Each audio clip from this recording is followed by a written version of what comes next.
Hey Internet, it's RJ. Welcome back. Thanks for tuning into the show today. Now, today's episode, we're talking about a helpful credit trick that's helped me hit a few different sign-up bonuses as of late, and that is credit limit swapping or moving your credit limit from card to card to card. So, of course, I'll tell you what this is, how it works. We'll talk about my use case and how it's actually helped me hit a few bonuses and how you might want to implement it as well. So, of course, if that sounds interesting to you, then go ahead, press the subscribe button, and let's get to work. Now, when it comes to it really quick here, again, credit cards are a credit product, so it means they operate off of a credit limit. The credit limit is the most amount of money you can spend on this card before you repay it. So if you had a $1,000 credit limit, you cannot spend more than $1,000. So if you bought something that was $100, you still have a credit limit of $1,000, but your available credit goes down to $900 because you spent $100. You repay that $100, your available credit limit goes back up to match your full credit limit, which is $1,000. So that's the high level of how these products work. Now, one thing you might run into is sometimes banks don't like to give you a lot of credit. They just don't for whatever reason. Maybe you're newer to the game, maybe they deem you as more of a risk, or maybe they've given you too much credit on other cards already, what have you. And I wouldn't really take it too personally, because this still happens to people who've been doing this for quite some time, like myself, which we will talk about. So some things you can do, though, is if you have at least two credit cards with that same credit card issuer, you can move credit limit from one card to another. And this is a very helpful trick. So there's some rules around this that you might want to know, then we'll get into some examples. So first of all, again, the cards have to be with the same issuer. You can't go Bank of America to Wells Fargo. That's not going to do it. But you could go Chase Freedom to, Marriott, Chase Marriott, for example. The cards do have to be either personal to personal or business to business. And the reason being here, or my thought anyways, is that the spirit of business cards is that they belong to a separate entity, right? So Profitable Content LLC has a business card, and it's different than RJ, even though it's kind of the same, right? We don't really need to get into it too much, but in the bank's eyes, they're two separate entities, so being able to cross risk across, entities wouldn't work, even if you do, like many of us do, apply for your business card with your name and your social security number as the business. It's just easier to apply that blanket rule. So as a result, you cannot go personal to business. However, you can do cross-family. So with product changing a card, when you change one card into another, you could not change a Freedom card to a Hyatt card. But when you move credit limit, you can. You can move credit limit from Hyatt to a Marriott card to a Freedom card and vice versa. Same on the business side. You could go Inc. business to Hyatt business. That's fine. You can move the credit limit back, so you can call up, move a little bit of credit limit over, do what you need to do, and then phone up again, and then move it right back over. I don't believe there's a limit. I've done it a few times in a week. I wouldn't get crazy with it, but, I don't believe there's a limit on it, so you can move it backwards. It's not permanent. However, if you're talking about, again, charge cards, charge cards like your Green, Gold, your Platinum, or your Ink Premier, those don't have credit limits. So, again, you can't move anything to them or from them. It's got to be a credit card to a credit card type deal. So, overall, those are your basic rules around this. Now, keep in mind, some credit cards, I know we had it on the rules list, but some credit card types do have a minimum amount of credit that they need to have. So Visa Infinite cards like the Sapphire Reserve, it used to be like a $10,000 minimum to have that card credit limit. So you might not be able to, move more, take it below that. Like things like Visa Signatures used to have like a $500 or $5,000 limit. I don't know. I don't think they enforce some of these anymore, but they used to. And some issuers may have a limit where like you have to leave at least $1,000 on the card. But usually I think $500 is the lowest you can take most of these cards.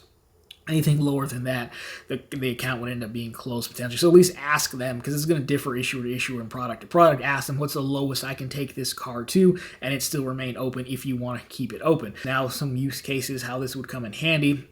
If you're applying for a new credit card, let's say you only have one card, at least one card with Chase, and you're applying, you have a Freedom Unlimited with a $1,000 credit limit, you could apply and then get denied. But if you call Chase and say, hey, I'm trying to apply for this, the reason could be they just don't want to lend you any more credit, because again, extending credit to people is still risky, even though you have every intention to pay them back. You can say, okay, well, give me $500 from that Freedom card to move to this new card, and then they would open it. And that works because the bank isn't taking on any more risk. It's still the same $1,000 risk. They're just, splitting it up.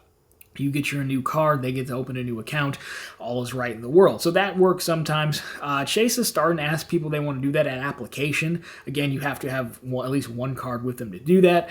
Now, my use case is a little bit different. So for whatever reason, again, I've been doing this since 2013 when I got my first serious Freedom card, but I was doing like some of the sign-up bonuses and some of the Chase Ink bonuses at a lofty amount of spend. So one in particular was my Ink Unlimited. I had to spend $6,000, something like that. Maybe I can't remember exactly. But anyways, they approved me for $4,000, which isn't terrible because normally they just give me like $2,000 or $3,000. So pretty good there. But I wanted to pay my taxes with it, and I just wanted to do it in one swipe and be done with it. I didn't want to, pay a little bit, pay off the car, then pay some more. I just rather. Plus, I waited to pay the taxes to the last minute, if we're being totally honest. So I have other Ink cards, so I call in and I just say, hey, I want to move. I had to move credit limit from 2 other cards to this Ink Unlimited card because I wanted it to be more than $6,000. So even if you owe $6,000, there's processing fees for taxes, there's other things that might come up. So I want to move it up to at least $7,500 just to be okay. Phone in, they do it instantly right while you're on the phone. You can actually see in your app, if you refresh it, it'll show you your available credit limit and you're good to go. You can make your purchase. And really that just makes it much easier to hit these sign-up bonuses that take lofty amounts of spend. And then, later, because I'm not going to use this Ink Unlimited card anymore, I called back and said, hey, I need to reallocate this back to my Ink Cash, which for me is a keeper card. No big deal, because again, it fit our rules, business to business. And I had multiple cards with Chase. So that's how I was able to use it. It almost kind of reminds me of like the active reload in Gears of War, where you need to just drop a magazine really quick. He slams another one in. You get that little boost in the ammunition. I don't know if we have any gamers out there, but that's kind of what it reminds me of. Now, in addition here, final thoughts on this, why you'd want to do it. Some cards don't really need that much credit limit. So my city cards, I have 2. So I have a custom cash with like 3,000 credit limit maybe. Then I have a double cash card as well. I'm never going to spend more than $500 on my custom cash because the 5% stops at $500. So it could make sense to move all the other credit limit over to the double cash. Maybe you want to keep $600 just in case you max it out and go over by a little bit. Because I do think everyone should have at least one card that has about a 10 grand, 20 grand, if possible, credit limit, because that's going to get you through your larger life purchases. After a certain amount of spend, most companies, like if you're going to buy a roof or something, like the people who did my roof, they're like, it was like 12 grand, but we don't take credit cards. So on some level, those large purchases, having a large balance doesn't even necessarily help because that company doesn't take, credit card. But if you wanted to buy, I don't know, something like a watch or something, you're in your authorized deal, they take credit cards, for example. So having one card with a ton of credit limit does help. I also think you might want to have one travel credit card with a lot as well for airlines, hotels, if things come up while you're on the road. So I'd say one travel card, one catch-all card holds the most of your credit maybe. Then the rest of it, I tend to look at it like, well, these Freedom cards, I'm not going to spend more than $1,500 on because that's, past the 5X. Maybe do a little buffer, but that's kind of how I look at it. So overall, I think this is a really helpful trick that you can implement, especially when you get issued lower credit limits, no matter where you are in your journey, depending on what you're trying to hunt, how you want to use your cards, and what have you. So just keep it in your back pocket because it's definitely helped me out this last quarter going after multiple bonuses where they gave me lower credit limits. So anyways, guys, that's going to be it for this one. If you liked it, drop me a thumbs up down below. If you found it particularly interesting, consider subscribing to the channel. Again, we're posting content just like this every week, right back here every Sunday with all the news you can use, and of course, every single day over on profitablecontent.com. Again, let me know down below your strategies. Which cards do you keep your most credit limit on? How you've moved around your credit limit to best fit your setup and your goals. Love to get your thoughts on that. But anyways, guys, that's going to do it for this one. As always, thank you so much for watching, and talk to you very soon in the next one.